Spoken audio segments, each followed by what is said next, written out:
राधे राधे। आप सभी को धनतेरस के पर्व की बहुत बहुत शुभकामनाएं। प्रिय श्रोताओं, धनतेरस का पर्व धन, स्वास्थ्य और सौभाग्य का प्रतीक होता है। इस दिन कुछ चीजें खरीदना बहुत ही शुभ माना जाता है, लेकिन साथ ही ये भी जरूरी है कि आप सही वस्तु खरीदें ताकि आपके जीवन में समृद्धि के साथ साथ सुरक्षा भी बनी रहे। और आज के इस वीडियो में मैं आपको बताने जा रही हूँ ऐसी 5 चीजें जिन्हें यदि आप धनतेरस के दिन खरीद कर लाते हैं तो आपकी किस्मत चमक सकती है, लेकिन आप उन्हें सही तरीके से और असली पहचान के साथ ही खरीदें, तभी ऐसी खरीदी गई चीजें शुभता आपके घर में लेकर आएंगी। और क्योंकि इस बार धनतेरस के दिन शनि का साया है, शनिवार के दिन धनतेरस का त्योहार मनाया जा रहा है और लोगों की ऐसी मान्यता है कि शनिवार के दिन कुछ ऐसी चीजें हैं जो भूल कर भी खरीद कर नहीं लानी चाहिए, जैसे कि काले वस्त्र, लोहे से संबंधित चीजें, लोहे से बनी हुई चीजें या तेल, नमक और यहाँ तक कि झाड़ू भी। हालांकि झाड़ू को कुछ लोग शनिवार के दिन खरीदना शुभ मानते हैं तो कुछ लोग बहुत ही अशुभ मानते हैं। अब इस तरह की जो चीज़ें हैं जिनके बारे में आपको भ्रम है या जो शनिवार के दिन नहीं खरीदी जाती हैं, तो इस बार त्रयोदशी तिथि 2 दिन होने के कारण आप रविवार के दिन यानी 19 अक्टूबर को भी त्रयोदशी तिथि की यानी धनतेरस की खरीदारी कर सकते हैं और ऐसी चीज़ें खरीद कर ला सकते हैं। तब ऐसी खरीदी गई वस्तुओं का पूजन आपको दीपावली के दिन शुभ मुहूर्त में करना होगा। धनतेरस के दिन सबसे पहली चीज आपको खरीद कर लानी है दक्षिणावर्ती शंख। यदि आपके पास पहले से है तो आप दोबारा बिल्कुल ना खरीदें, उसी शंख का आप गंगा जल से धोकर पूजन कर सकते हैं। पहली बार यदि दक्षिणावर्ती शंख ला रहे हैं तो ध्यान रखिए, ये शंख भगवान विष्णु और माँ लक्ष्मी जी को अत्यंत प्रिय माना जाता है और दक्षिणावर्ती शंख को घर में रखने से धन संपत्ति की स्थिरता बनी रहती है, नकारात्मक शक्तियां दूर होती हैं और मंदिर में या उत्तर दिशा की तरफ दक्षिणावर्ती शंख रखने से घर में सुख सौभाग्य में वृद्धि होती है। लेकिन ध्यान क्या रखना है, नकली या फिर गलत दिशा में रखा गया शंख आपके जीवन में परेशानियां भी ला सकता है। इसके अलावा गलत दिशा में मुड़ा हुआ शंख आपको बहुत सारी समस्याएं दे सकता है। टूटा हुआ या अधूरा शंख भी कभी आपको उपयोग नहीं करना चाहिए और असली नकली की पहचान करके ही आपको शंख खरीद कर लाना है। असली दक्षिणावर्ती शंख दाईं ओर मुड़ा होता है घड़ी की दिशा में, जबकि सामान्य शंख बाईं ओर।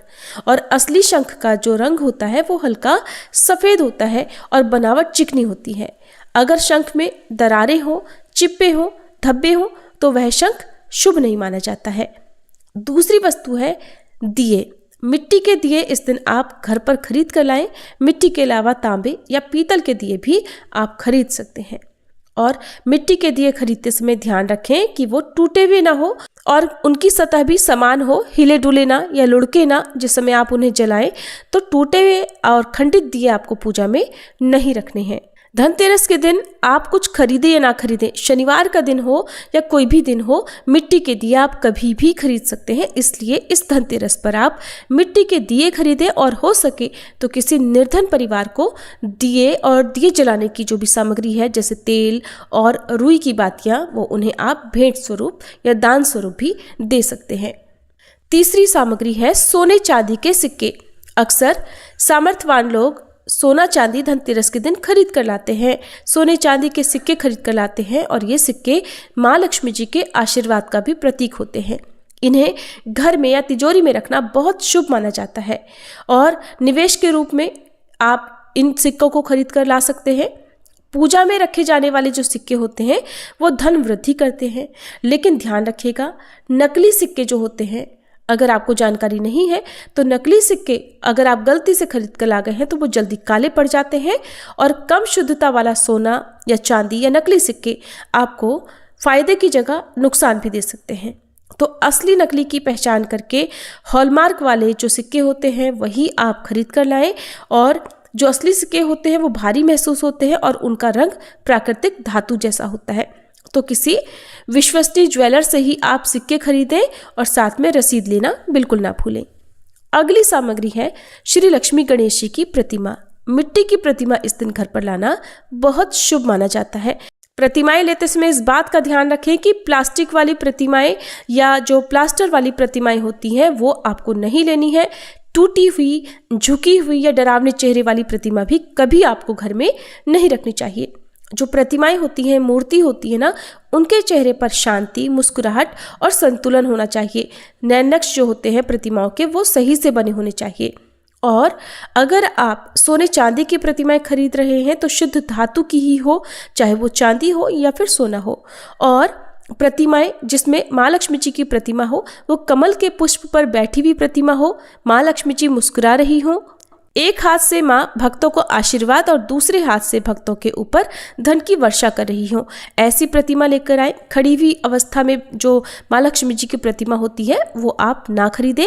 और भगवान गणेश जी की प्रतिमा भी बैठी हुई लेकर आए, जिसमें भगवान गणेश ने पीले या लाल वस्त्र धारण कर रखे हो, जनेऊ पहना हो, साथ में मूषक हो और एक हाथ में लड्डू और दूसरे हाथ से गणपति बप्पा अपने भक्तों को आशीर्वाद दे रहे हो। इस प्रकार से मुस्कुराती हुई और सुंदर नैनक्स वाली प्रतिमाएं आपको खरीद कर लानी चाहिए।